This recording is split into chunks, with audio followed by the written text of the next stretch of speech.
1498, date historique. Après avoir doublé la pointe sud de l'Afrique, Vasco de Gama pénètre dans l'océan Indien, ouvrant ainsi aux caravelles portugaises la route des Indes. Ce que découvre en réalité Vasco de Gama, ce sont des centaines de voiliers arabes. Depuis de longs siècles, suivant le rythme des vents de mousson, ils sillonnent l'océan Indien d'est en ouest, les cales chargées d'épices, d'ivoire, de porcelaine, de soie et de toutes les richesses réunies de l'Asie, de l'Afrique et de l'Arabie. Au carrefour de ces routes commerciales, à quelques centaines de kilomètres au sud de l'Inde, les îles Maldives sont dominées par les marchands arabes qui islamisent l'archipel, puis par les Portugais, les Indiens et les Britanniques, jusqu'à l'indépendance proclamée en 1965.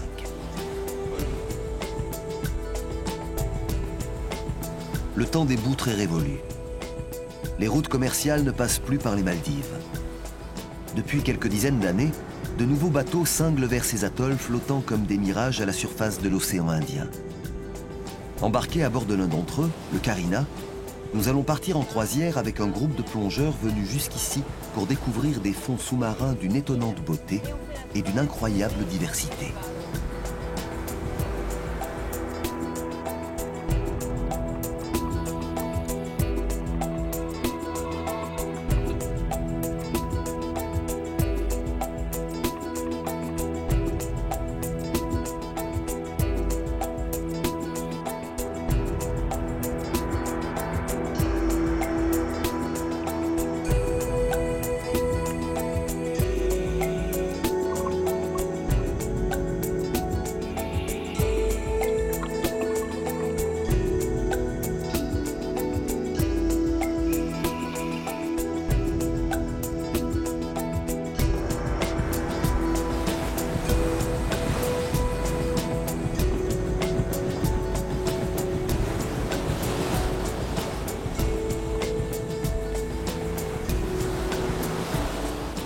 Les Maldives deviennent de plus en plus populaires.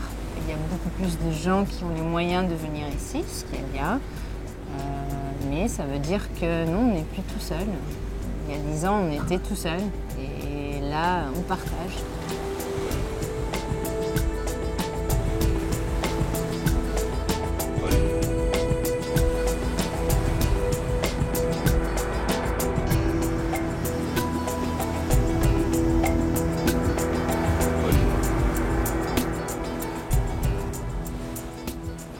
Les Maldiviens, 300 000 environ, vivent regroupés sur quelques dizaines d'atolls. Si le reste de l'archipel, 1 millier d'îles et d'îlots, est soit inhabité, soit occupé par des hôtels pour touristes, à Malé, l'atoll de la capitale, il y a 100 000 habitants sur 2 km².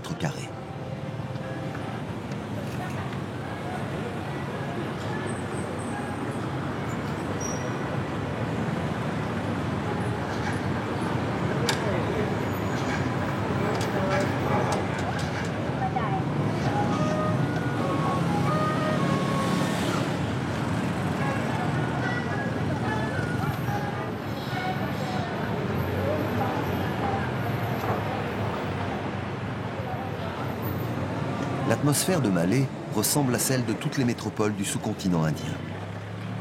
Un savant mélange de modernité et de tradition, d'Orient et d'Occident, que l'on découvre en se promenant au hasard des ruelles ou dans les allées du marché.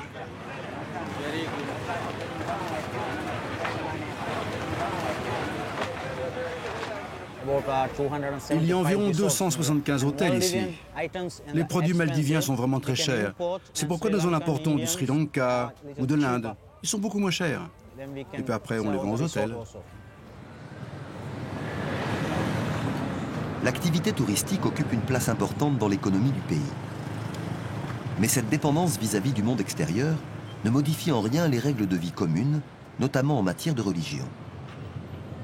L'islam est la religion d'État. Aucun autre culte n'est autorisé dans le pays.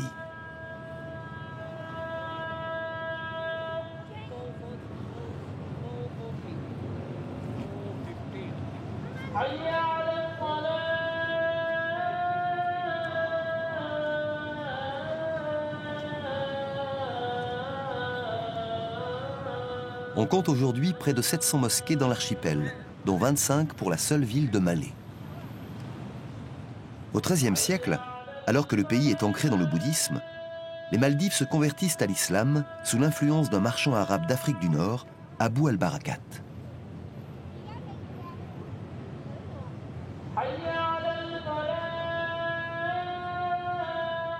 La République islamique des Maldives est aujourd'hui l'objet de tensions entre les ultras qui prônent un islam encore plus rigoureux et les modérés qui souhaitent que le pays maintienne son ouverture au tourisme mondial. Plus que jamais, l'islam et l'océan demeurent les deux éléments fondamentaux de la culture maldivienne. Je ne sais pas si c'était un plan délibéré de nous tourner vers le marché haut de gamme, mais c'est comme ça que ça a évolué ces 40 dernières années. Mais nous sommes maintenant plus ouverts. Nous espérons recevoir de plus en plus de personnes aux Maldives. C'est pourquoi nous nous lançons maintenant dans une nouvelle politique. Nous baissons les prix pour ne pas être qu'une destination de millionnaires ou de lune de miel. Nous ne sommes pas qu'un cocktail sur la plage.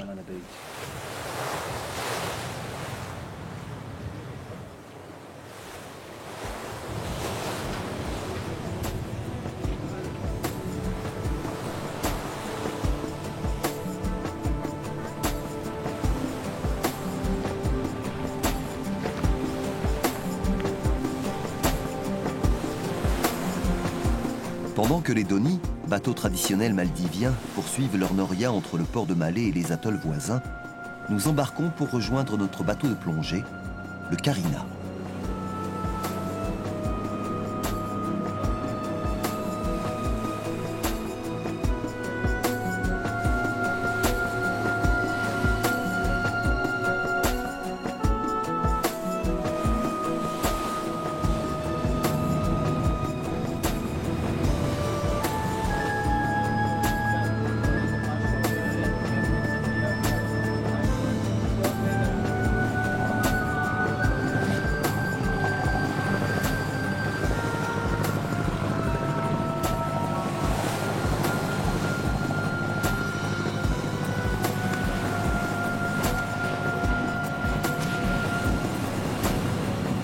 Le capitaine met le cap vers le sud en direction de l'atoll de Vaavu, où nous allons effectuer notre première plongée.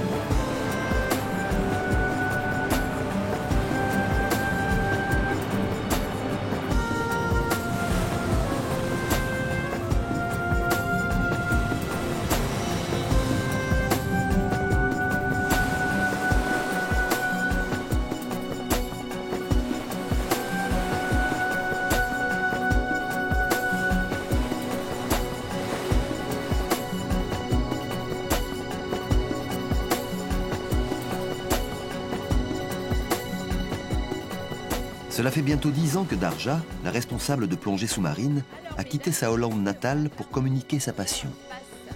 On se fait larguer quelque part ici, on va vers le récif et on nage vers le coin. Et on va s'accrocher au coin. Et on va rester là à attendre. Les requins aussi, ils restent à la même profondeur où on est nous. Alors, le plus qu'on descend, le plus ils vont descendre. Alors vous avez le crochet dans la main. Et là, sur le récif, vous cherchez pour des trous dans le récif. Et là, vous tenez la ficelle, le bout, ok, comme ça, pour faire étendre. Tchouk, un tout petit peu d'air dans le gilet, dans le stab. Et vous êtes bien. Vous n'êtes pas collé au récif, vous êtes là, le courant ne peut pas vous emporter et il y a les requins qui passent. La vie est belle.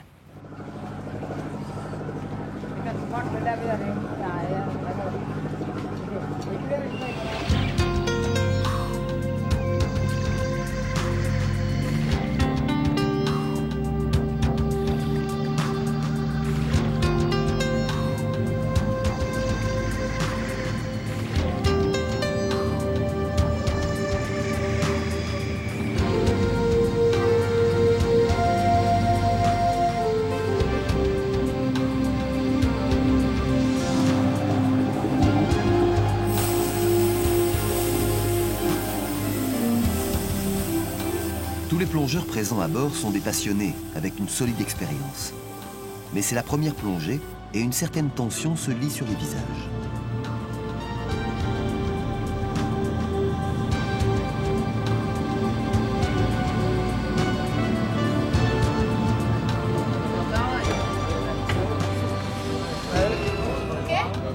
On y go les gars!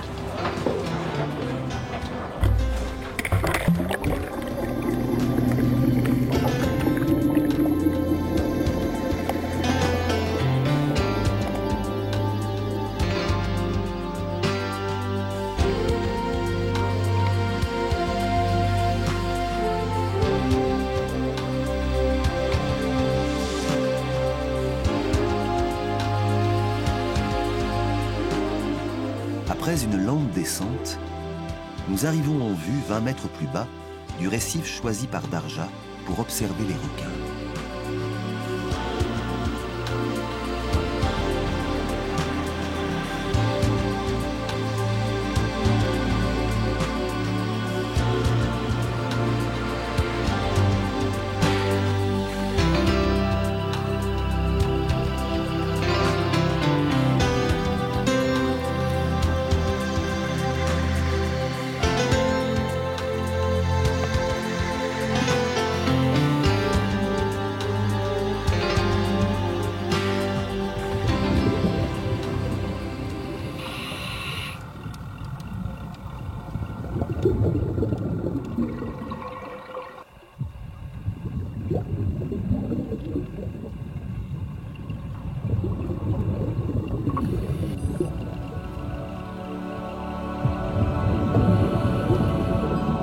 Solidement reliés au récif, nous observons l'arrivée des premiers requins. Des pointes noires d'environ 2 mètres. Comme à leur habitude, ils se déplacent en groupe, mais ils gardent leur distance.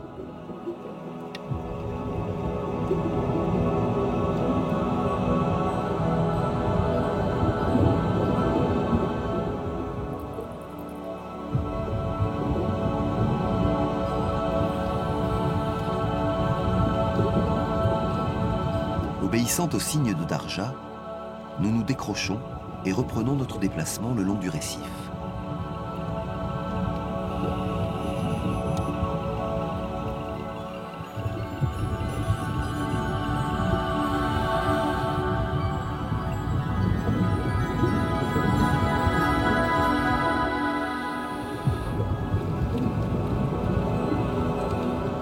La visibilité n'est pas parfaite.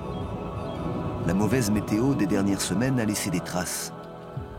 De nombreuses particules sont encore en suspension.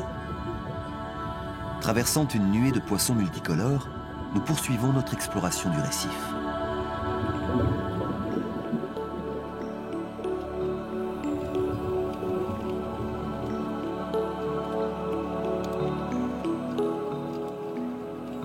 En chemin, nous croisons la course indolente d'un poisson trompette et la course ondulante d'une murène léopard.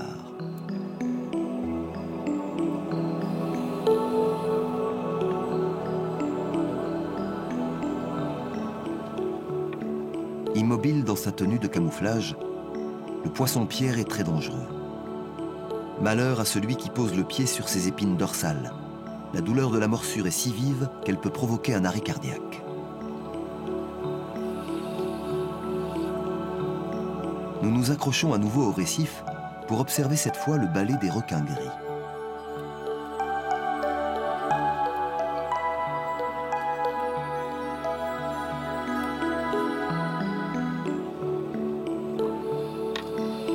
Contrairement à son congénère à la pointe noire, le requin gris est très curieux et n'hésite pas à s'approcher.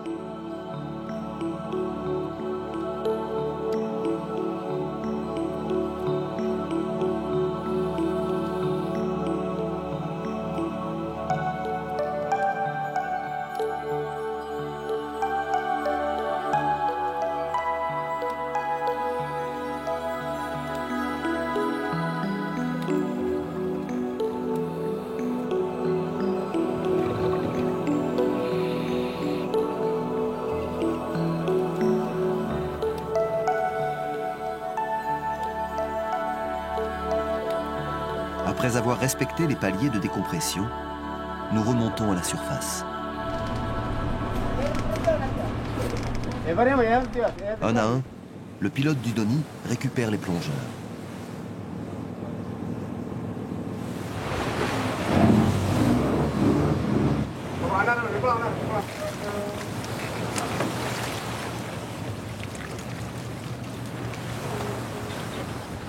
Merci. Bah, ça faisait une rivière bleue, quoi, parce que c'était des petits poissons bleus qui descendaient, non, c'était génial.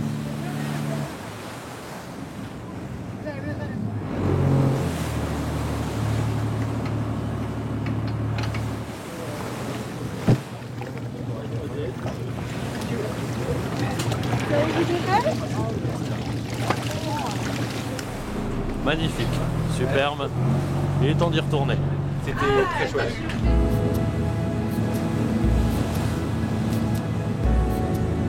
Nous reprenons la direction du Karina. Le temps pour les plongeurs d'échanger leurs impressions et pour Darja de faire un point avec Ziad, le jeune instructeur maldivien. Je plonge aux Maldives depuis l'âge de 18 ans. Aujourd'hui, j'en ai 25, donc ça fait à peu près 7 ans que je plonge. J'ai fait au moins 6000 plongées. Enfin, c'est inscrit comme ça dans mon carnet.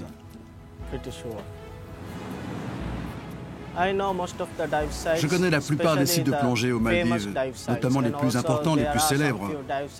Bien sûr, il y a quelques endroits plus secrets, moins célèbres. Quand je suis sous l'eau, c'est un peu comme si j'étais chez moi. C'est naturel. Il faut respecter la nature. On revient sur les mêmes lieux chaque semaine. Il faut pouvoir montrer les mêmes jolis coraux, les mêmes poissons, le même monde sous-marin.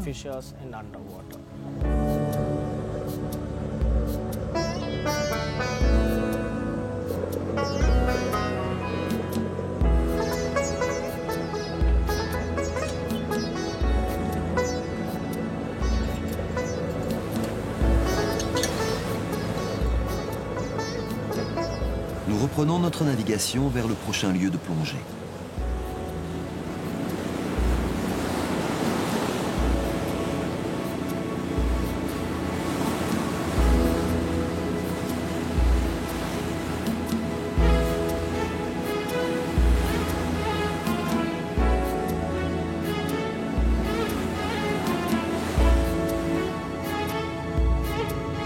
Sur le pont, c'est l'heure de la sieste. Ou celle de recueillir quelques conseils auprès de Darja.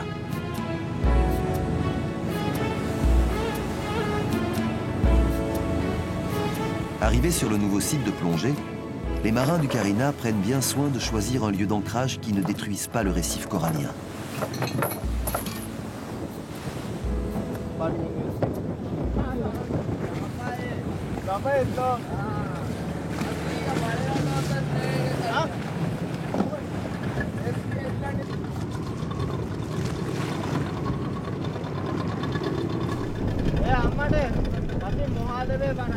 Nous sommes à quelques centaines de mètres du Nil Hotel. Il en existe environ 80 dans l'archipel. Les premières remontent au début des années 70, une époque où le traitement des eaux usées et l'incinération des déchets n'étaient pas encore d'actualité. En tout Maldivien sommeille un pêcheur. Le capitaine du Karina n'échappe pas à la règle. Muni d'un fil de nylon et d'un hameçon, il tente sa chance dès qu'il le peut. Mais ça ne marche pas à tous les coups. Un pont plus haut, Darja commence sa réunion en vue de la plongée de nuit. On va descendre un petit peu à 16-18 mètres. Et là, vous prenez votre lampe et vous mettez la main dessus. Pas complètement fermé, juste les doigts un petit peu dessus. Puis il y a des petits rayons qui passent, okay, qui a encore un tout petit peu de lumière. Et restez là, restez tout calme et regardez comment il s'approche. Pendant ce temps, le capitaine poursuit sa partie de pêche. Cette fois, c'est un requin qui a mordu à l'hameçon. Jolie prise, mais délicate à remonter.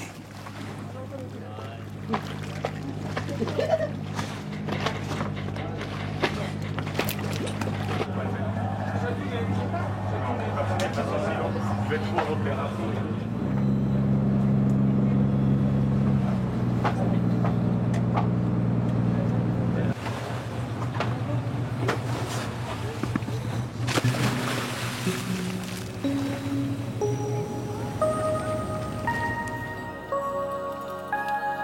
Balayant l'obscurité de leurs faisceaux lumineux, les plongeurs commencent leur étrange promenade.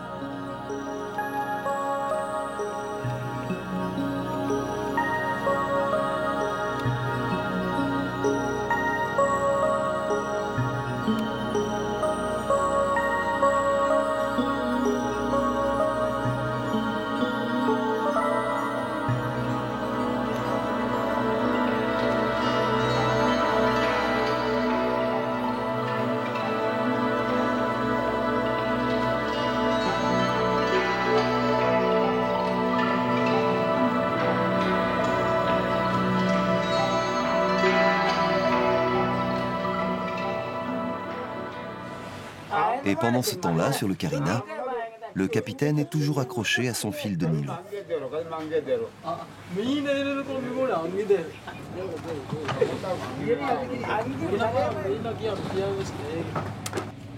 À l'instant de jeter une nouvelle fois son hameçon à l'eau, il arrête son geste pour admirer une raie.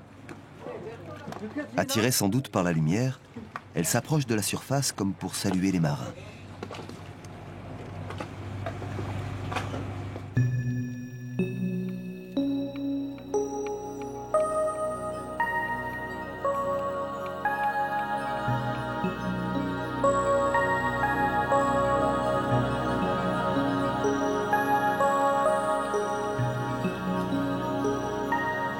Volonté d'observer le comportement nocturne de la faune, recherche d'émotions, souci d'aller plus loin encore dans l'approche du mystérieux monde sous-marin. Quel est le supplément de plaisir qui pousse ces hommes et ces femmes à plonger de nuit?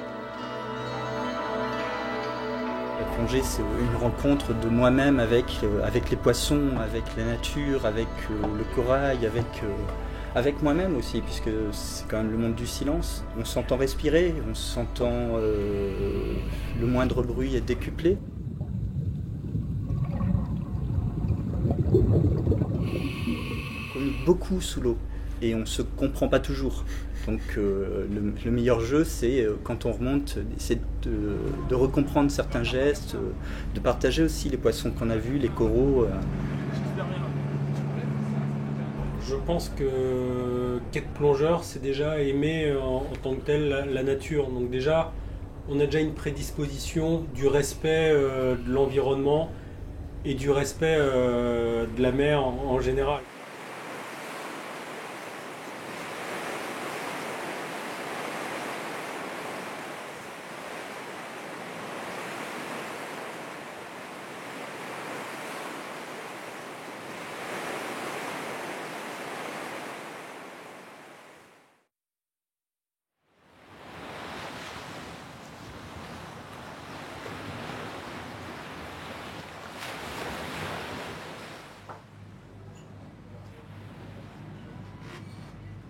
Il est tôt, les passagers dorment encore. Une petite parenthèse de tranquillité. Sauf pour l'équipe de cuisine qui est déjà à l'ouvrage.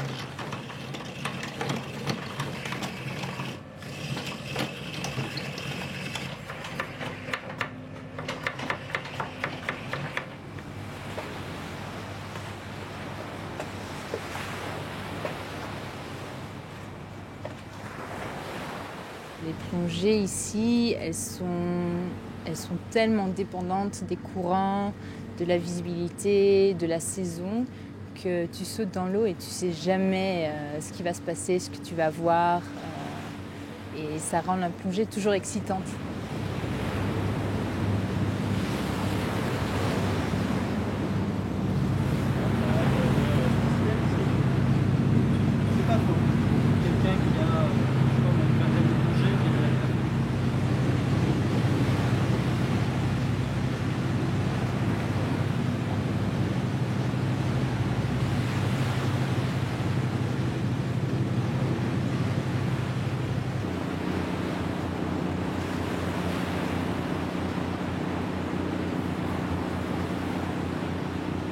Le Carina file désormais en direction du nord-ouest, vers l'un des sites de plongée les plus connus des Maldives, l'atoll de Hari.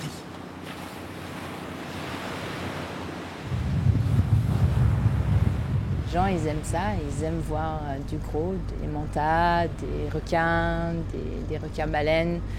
Et ici, il y a la possibilité, c'est même pas une possibilité, c'est plus que ça. On les voit régulièrement, on peut même presque s'attendre à les voir.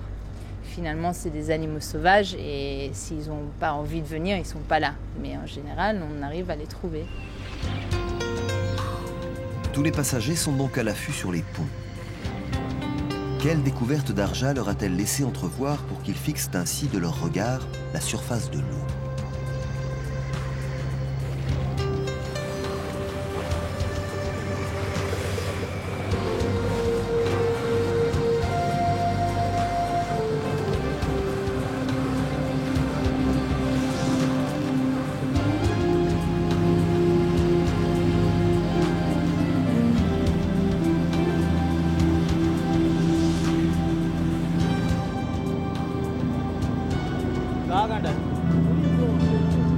La tension semble retomber quand soudain...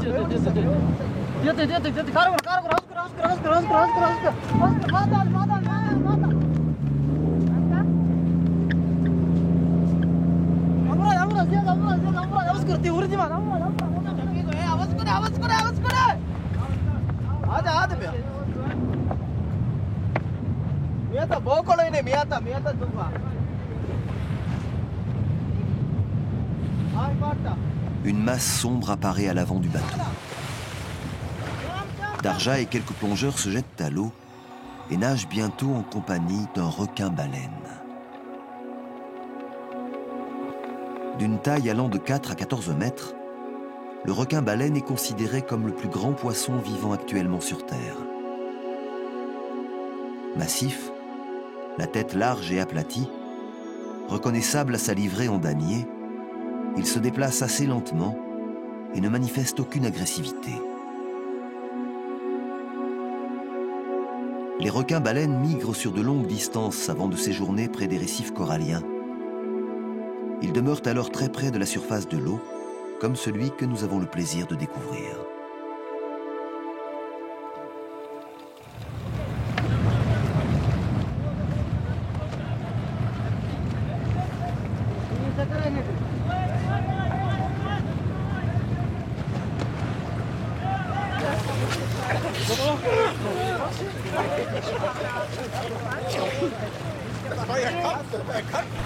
Waouh! Trop bien. Génial. Il était 2 mètres au départ, puis après ils sont enfoncés tout doucement beaucoup plus profond. Je pense qu'on l'a bien suivi, puis après les autres bateaux sont arrivés, puis c'est là qu'il a disparu. Il était noyé au milieu des bulles. Il était tranquille, il avançait pas, on n'avait pas trop l'air de le déranger. Puis après, tout le monde est arrivé, les plongeurs. Les plongeurs qui l'ont fait descendre. Et après, il est parti. Une belle rencontre. Il y en a qui ont bougé.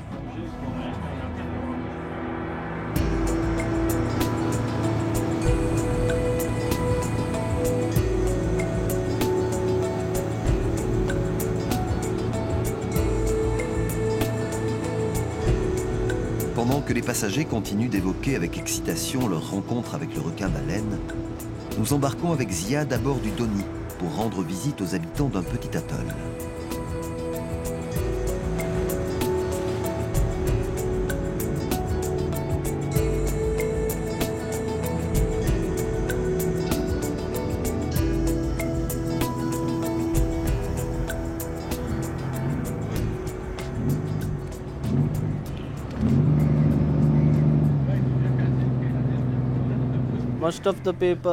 Ici, la plupart des gens pêchent pour gagner leur vie. Avant, il y a 5 ou 10 ans, la plupart des gens pêchaient le requin. Ils ont découpé les ailerons qui les vendaient à l'étranger. Mais maintenant, depuis environ 2 ans, c'est devenu illégal. Tout est arrêté. Les gens ne pêchent plus que du thon qu'ils vendent aux hôtels.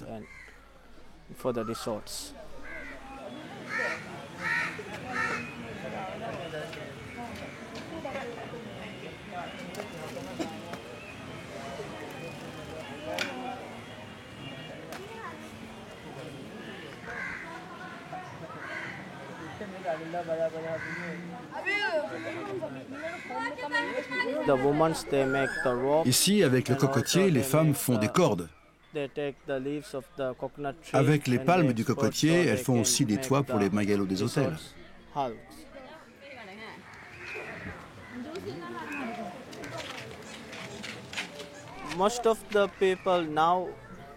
La plupart des gens aujourd'hui choisissent l'immigration.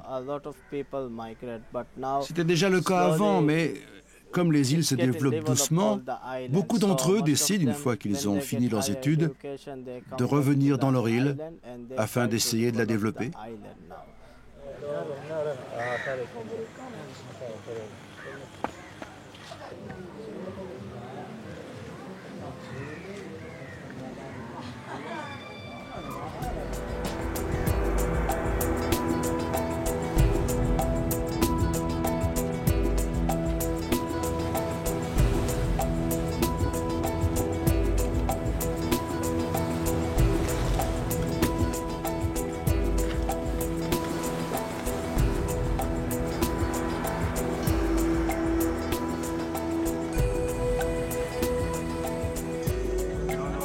Quand nous rejoignons le bateau au crépuscule, les conversations se poursuivent toujours à propos du requin-baleine.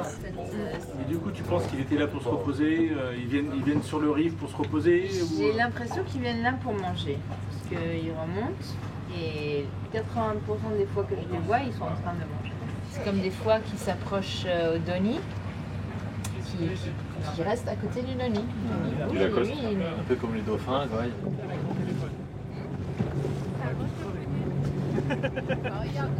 Quand la nuit arrive, tous les passagers sont invités à se rendre à terre pour un barbecue.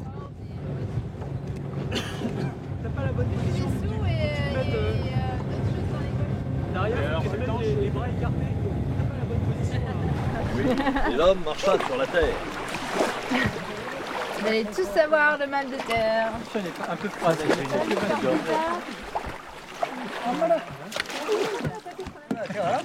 Cette journée restera jusqu'au bout placée sous le signe du requin-baleine grâce à la complicité de l'équipage du Carina qui a sculpté dans le sable le poisson miraculeux.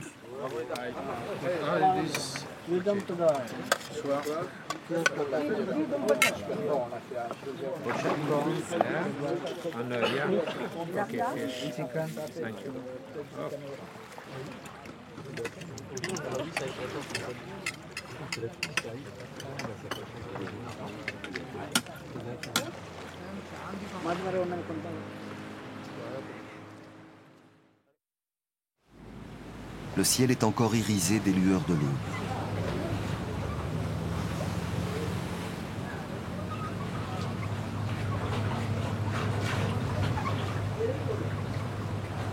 Les quelques bateaux qui ont jeté l'ancre pour la nuit vont bientôt reprendre leur route vers le prochain site de plongée. Une nouvelle journée commence.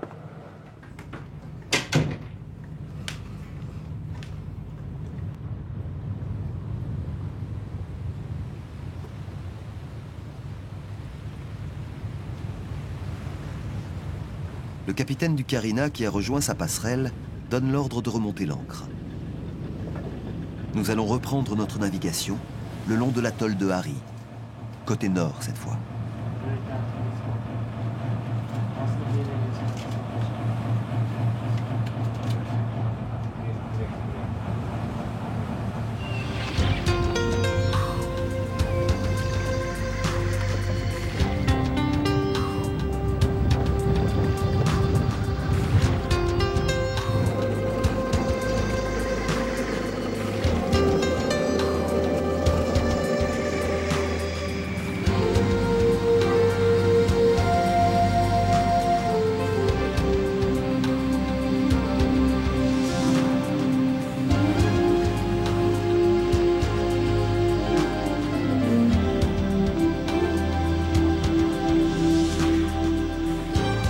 Darja a probablement plongé des milliers de fois sur le récif nord de Hari. Elle en connaît le relief, la faune et la flore dans ses moindres détails. Elle parle des fonds sous-marins comme d'autres parlent d'une promenade sur des chemins de campagne. Et il y a des parties du récif qui sont cassées et qui sont tombées juste à côté du récif. En fait, fait pour des petits canyons juste à côté du récif. Il y a beaucoup de coraux mous et beaucoup de bandes de poissons qui sont là. Des poissons écureuils, des vivanos jaunes, des luttes de gens qui se rassemblent tous là, exactement dans les petites passes à côté du récif.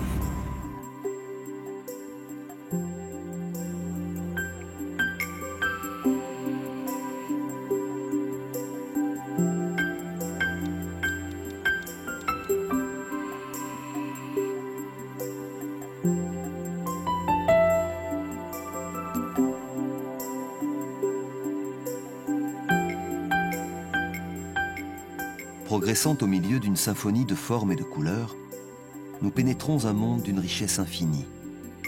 Un monde réinventé à chaque seconde par la puissance créatrice de la nature.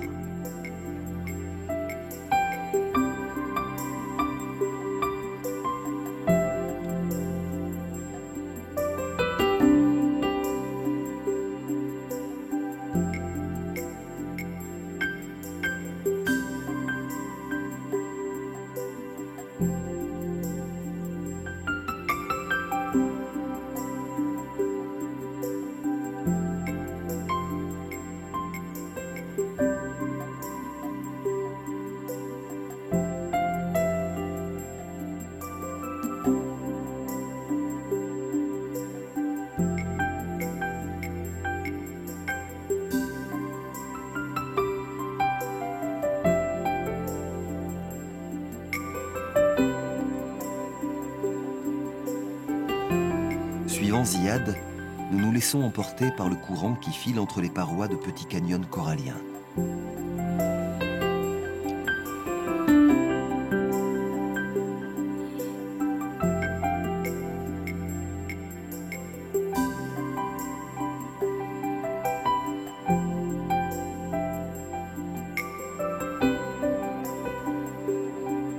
Seule la légèreté et la grâce d'une rascasse volante nous détournent un instant de notre travelling aquatique au pays des coraux et des poissons de récif.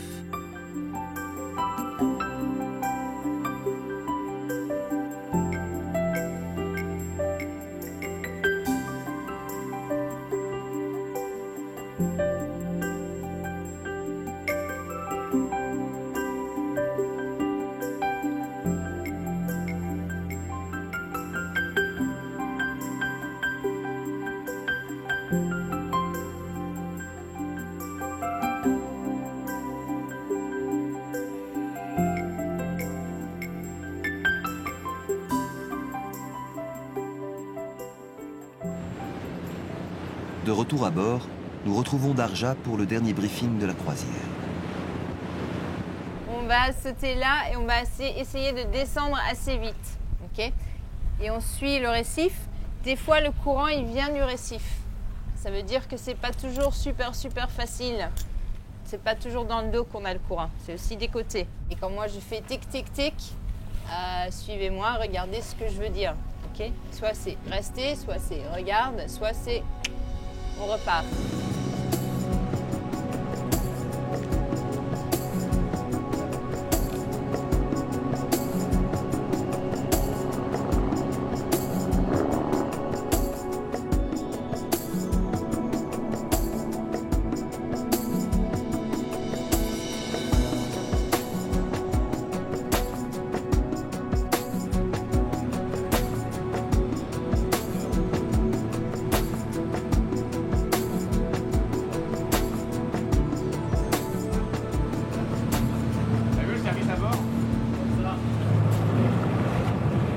Ziad plonge en éclaireur pour évaluer la puissance du courant.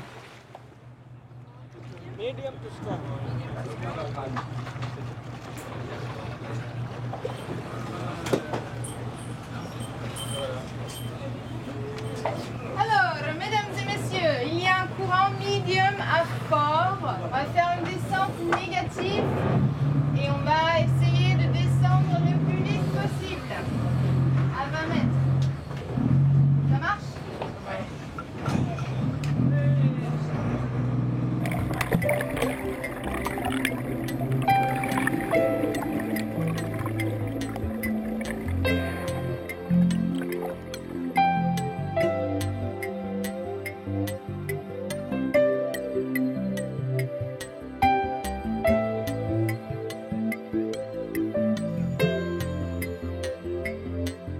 Pour la première fois de la croisière, nous croisons une tortue.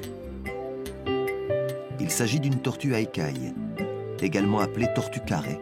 Elle vit pour l'essentiel sur le récif où elle trouve sa nourriture.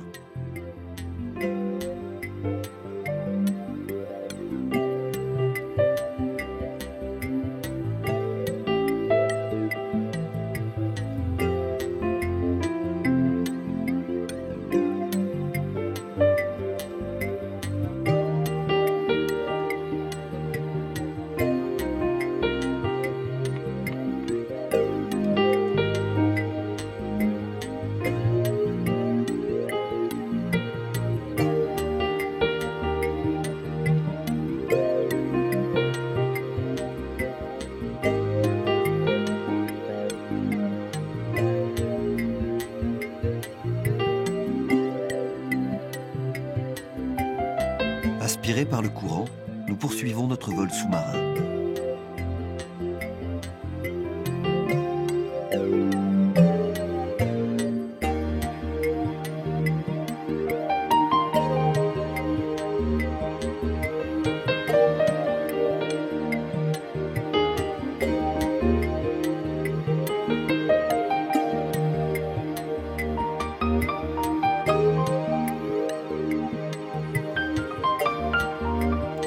Notre plongée approche de son terme, quand à quelques mètres devant nous, nous distinguons le battement d'ailes d'une raie manta.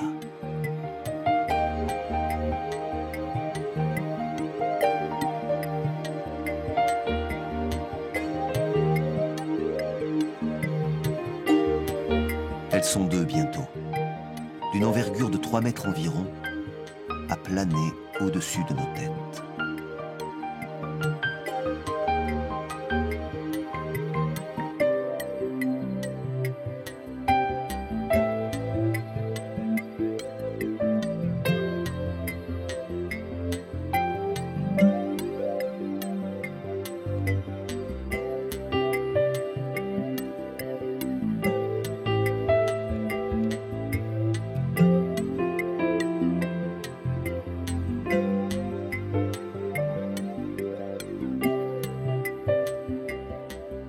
Alors là, on a vu un truc qui faisait ça.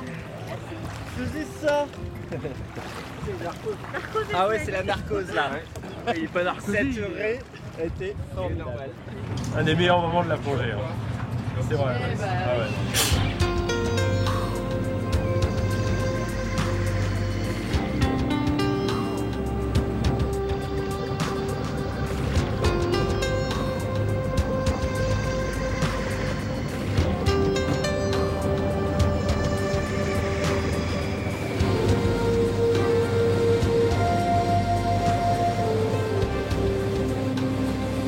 Notre croisière approche de son terme. Darja remplit les carnets de plongée et le capitaine a mis le cap sur Malé.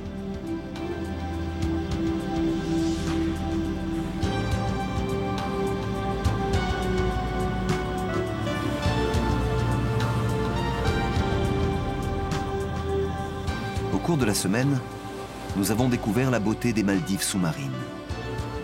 Mais il ne faudrait pas oublier que des hommes et des femmes habitent sur ces îlots coralliens. Nombreux sont les atolls qui dépassent la surface de l'océan d'à peine quelques centimètres. Certains scientifiques prévoient d'ici au siècle prochain une montée du niveau des océans comprise entre 15 et 95 centimètres. Si un tel scénario se réalise, tout laisse à croire que les îles Maldives risquent de disparaître purement et simplement.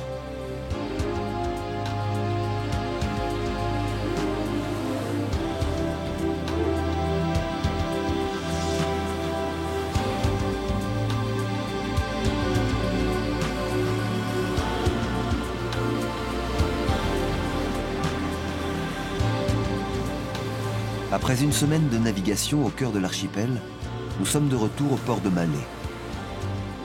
La pêche demeure l'activité historique des Maldiviens. Ici, le seul champ à moissonner, c'est l'océan.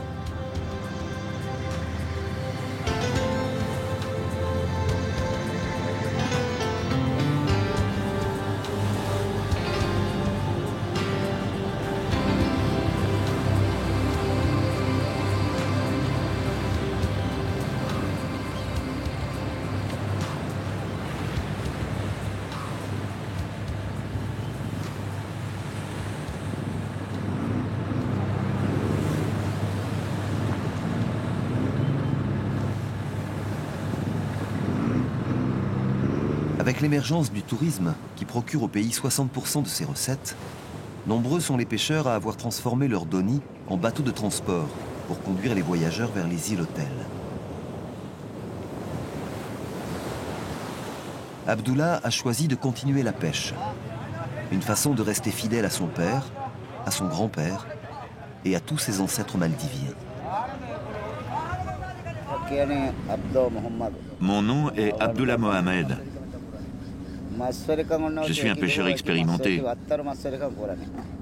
Tous les jours, je ramène une grande variété de poissons au marché. Le gouvernement a créé des zones marines protégées dans la plupart des atolls. Nous les appelons les diving points. Ce sont des récifs pour les touristes plongeurs. Nous ne pêchons pas sur ces récifs. D'habitude, nous ramenons notre pêche 2 fois par jour au marché de Malais. Le matin, ce sont plutôt des vivanos et des maquereaux que nous avons pêchés durant la nuit. Et ensuite, on retourne en mer. Le marché aux poissons de Malais est très important. C'est là que transitent tous les bateaux de pêche. Les poissons sont vendus ici pour fournir les hôtels ou bien directement aux habitants. Le tourisme joue un rôle très important sur l'économie de la pêche aux Maldives.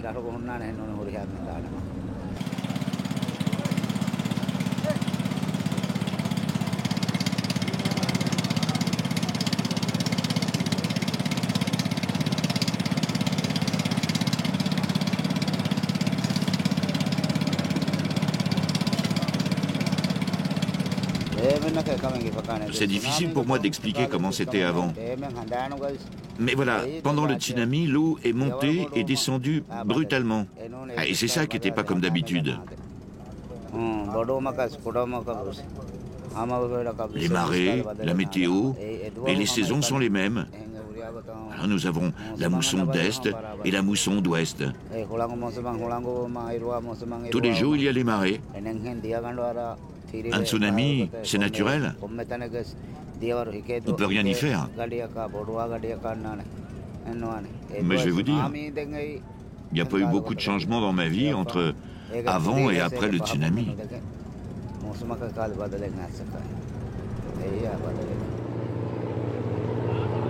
Tsunami, réchauffement climatique, aveuglé sans doute par les nécessités du quotidien, Abdullah détourne son regard de l'horizon qui s'assombrit. Pour lui, rien n'a changé. Et pourtant, on évoque déjà des études de l'État maldivien pour imaginer, si la montée du niveau de l'océan se confirmait, le déplacement de toute la population maldivienne. Certains parlent d'acheter des terres au Sri Lanka ou en Australie. Si Malé devait disparaître un jour sous les eaux turquoises de l'océan Indien, telle une Atlantide tropicale, nul doute que les têtes pensantes du tourisme y trouveraient un intérêt.